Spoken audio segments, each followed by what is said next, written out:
दोस्तों नमस्कार। आज की मेरी कहानी है वो ये है कि जीवन में हमें जल्दबाजी में कभी भी कोई निर्णय नहीं लेना चाहिए, क्योंकि कई बार क्या होता है कि सिचुएशंस में हमें दिखता कुछ और है और होता कुछ और है। इस चीज़ को प्रूव करने के लिए मैं आपके पास एक बहुत इंटरेस्टिंग स्टोरी लेके आया हूँ और मुझे पूरी उम्मीद है कि वो स्टोरी आपको बहुत पसंद आएगी। तो स्टोरी कुछ ऐसे है कि एक बार क्या होता है कि एक साइंटिस्ट होता है।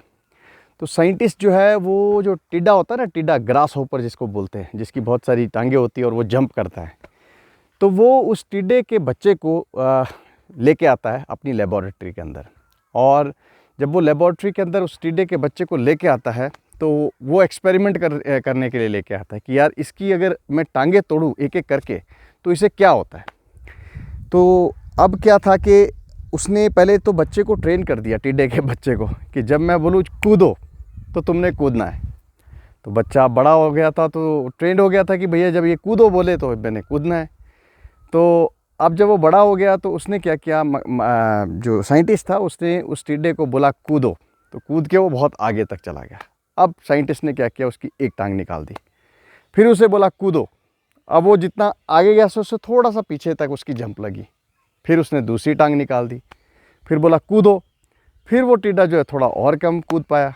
फिर उसने तीसरी टांग निकाल दी, फिर और कम करते करते साइंटिस्ट ने टिड्डे की सारी टांगें निकाल दी।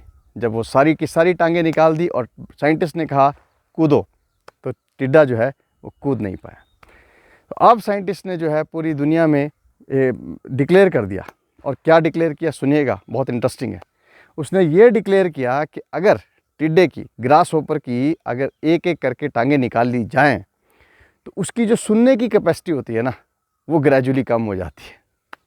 मैं रिपीट कर रहा हूँ कि उसकी जो सुनने की जो ताकत है ना टिड्डे की, वो कम हो जाती है जैसे जैसे उसकी एक टांग निकाली जाए। अब भाई साहब आप ये सोच रहे होंगे कि यार ये तो बहुत गलत बात बोल दी गुप्ता जी ने, साइंटिस्ट ने तो ये बहुत गलत करवा दिया। दोस्तों इसी तरह से ही जैसे साइंटिस्ट ने प्रिज्यूम किया कि भैया जैसे टांगे मैं तोड़ रहा हूँ तो उसकी कान की सुनने की शक्ति कम हो गई, जो कि विजिबल दिख रहा था पर उसके पीछे लॉजिक कुछ और था।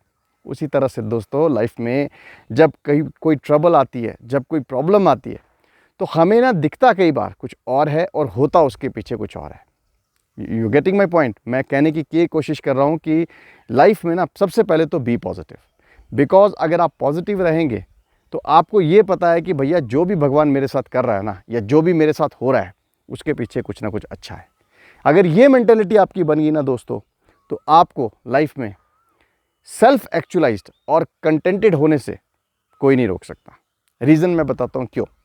क्योंकि जब आपको पता है कि भैया मुझे चोट लगी तो इसमें भी कुछ अच्छा है, मेरी गाड़ी का एक्सीडेंट हुआ तो इसमें भी कुछ अच्छा है, हर नेगेटिविटी को अगर आप ऐसे लेके चल रहे हैं कि इसमें भी कुछ अच्छा है, तो दोस्तों आप उसमें बहुत बड़ा पॉजिटिव चेंज देखेंगे, अपने में भी, अपने सराउंडिंग में भी। सो सिचुएशंस को देख के जस्ट रिस्पॉन्ड मत करिए, गिव टाइम। जब आप उस पर सोचेंगे, चिंतन करेंगे और समझेंगे कि ऐसा मेरे साथ हुआ तो क्यों हुआ, और शायद अगर हुआ तो ये अच्छे के लिए हुआ, तो लाइफ जो है ना आपकी वो बहुत ग्रेट और बहुत पॉजिटिव और बहुत फुल ऑफ जॉय हो जाएगी। सो मुझे उम्मीद है आपको ये एक्सपेरिमेंट और ये स्टोरी बहुत अच्छी लगी। Please like, share and subscribe my channel and do share it with all your friends. Thank you very much. Nitesh Gupta, let's be a human first. Thank you very much. Wonderful day.